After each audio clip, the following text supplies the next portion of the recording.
Imagine a world in which it's impossible to tell where the real ends and the virtual begins. We're already seeing suggestions of this world coming into being now with the recent release of products like Apple's Vision Pro. But while many of us are glued to screens these days, we still feel basically anchored in the physical world. But according to my guest in this episode, the astrologer, economist, and consultant, Dr. Christof Niederwieser, that's going to change. We're going to hear how the synodic cycle of Pluto and Uranus, among other factors, suggests that a new epoch of history in which the virtual and physical worlds merge is set to begin in the mid-2040s. What are they heading for? They are heading towards the total mergence of analog and digital world, so that we kind of wake up in a world where we cannot differ anymore what is real and what is virtual. A bit like the holodeck in Star Trek. I didn't believe these simulations could be this real. By thinking about this cycle, we're going to get some mind-blowing insights into the past, the present, and the future. If that sounds good to you, then welcome, and let's get into this. Now, in this previous episode of World Astrology Report, we saw how the Russian economist Nikolai Kondratiev identified the real-world correlations of the Pluto-Uranus cycle without realizing he was really doing astrology. He developed what is known in macroeconomics as the Kondratiev cycle, the idea that the global economy is characterized by roughly 50-year cycles of growth and decline driven by technology. But Christof discovered that the Kondratiev cycle was really based on the cycle of Uranus and Pluto. At the conjunctions and oppositions of these two planets, we see the beginnings of cycles when new technologies are invented and economic growth follows. But at the squares between these planets, we reach a moment when it becomes more difficult to squeeze more growth out of these technologies, and we begin periods of decline. This is the Astro-Kondratiev cycle. So if you compare the traditional Kondratiev cycle and the Astro-Kondratiev that I postulated, for the times of the research of Nikolai Kondratiev, they are completely synchronized. As you see, the first one is the cycle of industrialization with the steam engine, with the steel industry from the 1790s to around 1850. Yeah, so with the heydays around 1820, and then there came this economic crisis. Then the second one is mass transport with railway and steel as basic technologies. It started around 1850. Then the peak was in 1873. Yeah, back then we had this huge economical crisis where the stock market for railway stocks crashed completely down until around the year 1900. Yeah, and then in the year 1900, here it starts to differ. Yeah, because here Pluto gets more and more nearer to the sun, and so the points where Uranus and Pluto unite or form major aspects prolongs. So we have the start here of a cycle that I call global interconnection. Yeah, this was in the times when Pluto was in Gemini and Uranus was in Sagittarius, so the axis of movement. And so it's completely typical that you have kind of interconnection and you have all these stuff like electricity, automobile, aeroplanes that started back then around the year 1900, and especially mass media. Yeah? So also, let's say, radio or records where you could really record and listen to music, cinema and so on. All these started back then. And the heydays have been then the year 1929, when we had the beginning of the world economy crisis. And then the next cycle just doesn't start after the Second World War, around the year 1950. It starts in the 1960s. With the conjunction of Uranus and Pluto around 16 degrees of Virgo. Virgo atomizes everything, goes into all the details and into the details of details. Yeah, so it's like a microscopic point of view on things. And in this time, the basic technology was the microprocessor. Yeah, so which really brought us from the old electro techniques to the new information technology with the computer and everything that developed out of it. And in the 1960s, we had the first personal computers that have been created, the first computers under $10,000, so that even, let's say, smaller companies could afford it. We had the beginning of the internet. Back then it was called ARPANET. It was a military thing, but still it was the birth of the internet, and so forth. Now, if you're enjoying this video so far, please do click the like button and let YouTube know you like this free content. And do also subscribe, because there is a lot more of it in the pipeline you wouldn't want to miss. What you may also be aware of is how the cycle of Uranus and Pluto also shows us moments of revolutionary change, when people embrace countercultures and take to the streets to demand a new world. Remember, Uranus is the planet we associate with the new and with freedom and revolutionary change, and Pluto has to do with the eruption of powerful hidden forces and death rebirth processes. So the conjunctions and oppositions of Pluto and Uranus are not only moments when new technologies are appearing, but there are also times of social and political upheaval. Whenever this cycle is triggered, we have kind of disruptions and eruptions of new technologies. So the old economy gets into crisis to make space for a new economy. So the first effect that we see are economic crises. People lose their money, people lose their jobs, and this causes revolution. I mean, people have been dissatisfied with the circumstances for a longer period of time, but as long as they have their job, as long as they have their housing, as long as they have enough to eat, they are too lazy to get into the streets. There is a famous author in Germany, Bertolt Brecht, and he said, first comes the food and then comes moral. So as long as people have to eat, they complain, but they really don't get into the last consequences. As soon as they say, oh, everything is crashing and I lose my job, I lose my money, I lose my house, everything, then they go onto the streets. Like happened, for example, in 1788 in France. What most people don't know, the first condition for the French Revolution, 1789, was the bankruptcy of the French state in 1788. Now, this is an image that I've taken from the excellent Archetypal Explorer website, which allows us to visualize astrological aspects over time. And honestly, it's an image that I feel every historian and economist and astrology skeptic should be made to look at. Because what we're seeing here is a graph of the times when Pluto and Uranus got within 10 degrees of either a conjunction or an opposition. So the y-axis goes from 10 to 0 degrees, 0 degrees showing when those Pluto-Uranus aspects were exact. And look at the periods that we see highlighted by the peaks. Here we have the late 18th century, the time of the American and French and Haitian revolutions, when Pluto and Uranus were opposed.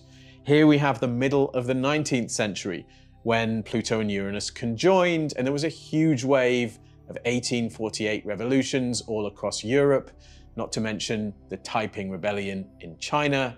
And here we have the very beginning of the 20th century, when Pluto and Uranus were once again in an opposition. Around 1900, we had one of the biggest famine crises in China. We had the recession in Russia and also the first Russian Revolution. We had the Boxer Revolution in China, and so on. So there really have been many of those upheavals. And regarding counterculture, around 1900, it was also the time when, let's say, modern astrology has returned. In the course of theosophists and anthroposophists. So countercultures have been extremely popular back then. Around 1900, you had a community that went around with long hair and without a suit, but with long robes and dresses, and they were vegetarians and they were just living in nature and so on. So all these typical morphologies of countercultures we already see back then. Yeah, it was not invented in the 1960s by the hippies. It already has been in the around 1900, and even in all the triggers before. Yeah. And here we have the mid-1960s when we saw the last Pluto-Uranus conjunctions, and along came the hippie revolutions in the West and the Cultural Revolution in China. So this was also the beginning of the current Astro-Kondratiev cycle, the information technology cycle, which remains active to this day. This cycle is extremely long. It's 80 years now, yeah, because from conjunction at 16 degrees of Virgo until the square from that we had around the year 2010 from Capricorn, Pluto in Capricorn to Uranus in Aries, this was nearly a growth of nearly 50 years. Yeah? So over these 50 years, computers developed from something strange and spooky and cringe that some freaks did in their garage, yeah, to the new mainstream technology. Now, I just want to interrupt the narrative for a moment to let you know that I'm still available for one-on-one consultations. If you're intrigued by the information I present on this channel and want to know what intriguing things astrology might say about you and your life, this is your chance to find out. I meet clients from all over the world on Zoom to help them situate themselves in time and understand their past, present, and future, or simply to help them figure out questions of purpose and what they really want to do with their lives. I use a variety of modern and traditional techniques, including transits, the 36 decans of the zodiac, lots, zodiacal releasing, progressions, and astro mapping to help my clients answer the most important questions in their lives. And I'm also available for electional consultations in which I will find you the best possible moment in time to take action and initiate new projects and endeavors. Any of that sounds intriguing to you? Click the link in the description below. So you might ask, where in this Pluto-Uranus cycle do we find ourselves right now? Well, the cycle began in the mid-1960s and remained on an upward curve until the waxing Pluto-Uranus squares, which came between 2012 and 2015. This period would signal the time when we began to enter a declining phase of the cycle. Until the peak, you always can see that forces are uniting, yeah, because the cake gets bigger and bigger and bigger, and so it's always wise to make cooperations, to make mergers and acquisitions and so on across the globe, and the companies get bigger and bigger and bigger. But as soon as the market reaches its limit and then kind of gets smaller, then the fights and the battles start, yeah. The battles for market shares.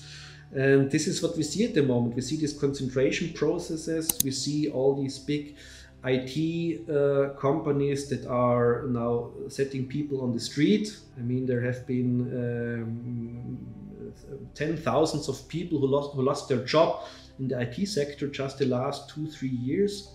And yeah, the fight gets harder and the atmosphere gets harder. What we also see that, I mean, we had the nominal peak of the global stock market in November of 2021. Yeah, but here still we had lots of inflation effects that haven't been priced in. And since then, despite this enormous inflation that we have in most countries or nearly all countries of the world, it didn't reach the nominal values of late 2021 anymore. Yeah, but we had inflation between 20 and 50% in most countries of the world just in these 2 years. So the downswing is, I mean, it's harder of course than the upswing, but for people who like to experiment with their thoughts, it's the more interesting part, yeah, because then the search for a new basic technology starts. These declining phases tend to be characterized by more authoritarianism and attempts by elites to tightly control society. In all these cycles, in all these parts of the innovation cycle, at the peak, the young inventors, let's say, they kick the old inventors out of the mainstream. They take over power in the zeitgeist.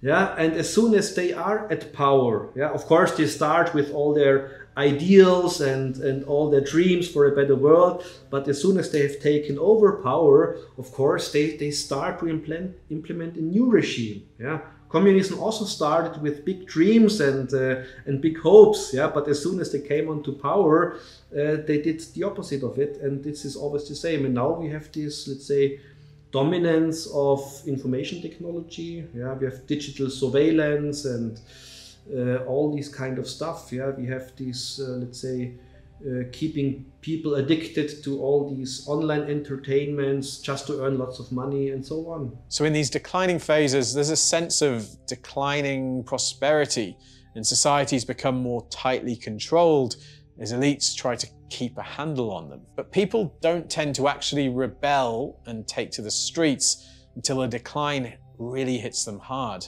The revolutionist atmosphere is just at the trigger points, yeah, because before and after people, let's kind of bow their head to their fate. So maybe they complain, but they don't revolt against it. Like, for example, we had this revolution in the 1920s, which were fascist revolutions, yeah. But as soon as the fascists took over and they implemented their extremely strict regimes, until the next starting point, we had this period which have been quite strict, yeah.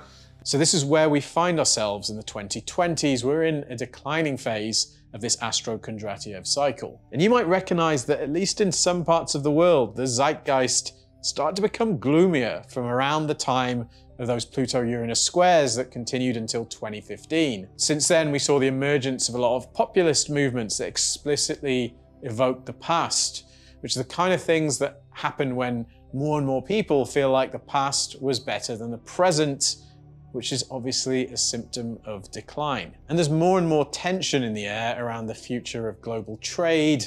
The US and China are now engaged in a trade war, which really began during the late 2010s during the Trump presidency. Compare this to earlier decades when the US and China behaved more like partners, which is the kind of thing you'd expect in a period of growth when the rising tide is felt to lift all boats. And you may well have noticed that societies are starting to feel less free, particularly in the online realm. There's a big fight underway between various elite factions, for want of a better term, on who gets to control speech in the online sphere. We can expect that attempts to keep tight control on society using information technology are probably not going away and will likely intensify over the coming years. Moral is getting more and more severe in any part of the world.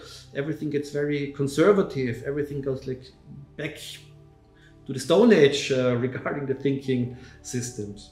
The next decades, we won't see a big revolution. We will see the contrary. Yeah? We will see people who are kind of locked on their screens, and they are kind of entertained by bread and games like in ancient Rome, and they keep their feet still. But then in the 2040s, they will revolt again.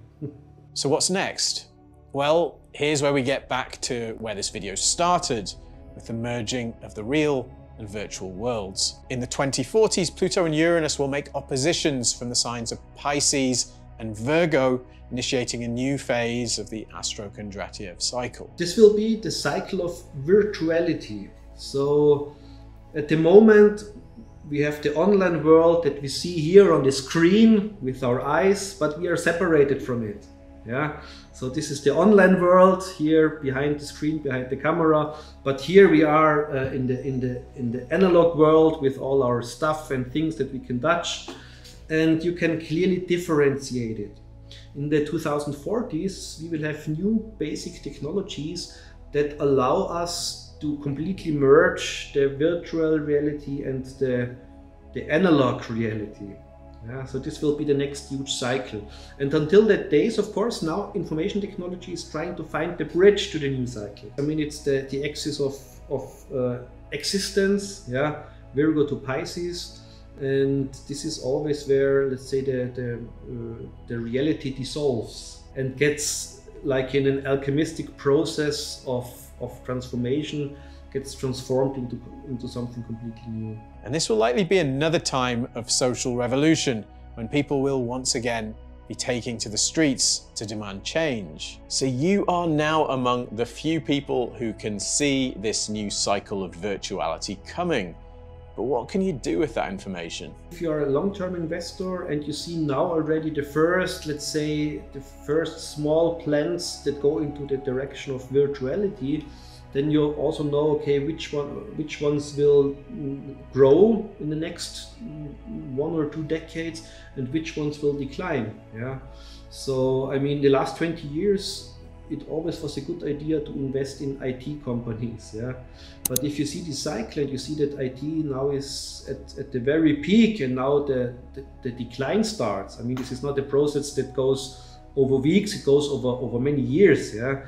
Then you already can see, okay, what are branches, what are countries to invest into. And of course, I mean, if you are younger, if you still have your professional life in front of you, I mean, this is extremely crucial for you to know, to make a good job decision. Yeah, into which field should I invest my time and my efforts and my talents. Of course, how the future unfolds will be a lot more complicated than what we've presented here. What we've done in this video is isolate just one of the many cycles that are happening concurrently and which are in constant interaction with each other. So I don't want you to take away the idea that the next 20 years will see nothing but decline, because things are never as black and white as that. But this information may be helpful to you as one of many layers of change to take into account. So thanks so much to Christof once again for sharing his fascinating insights in this episode.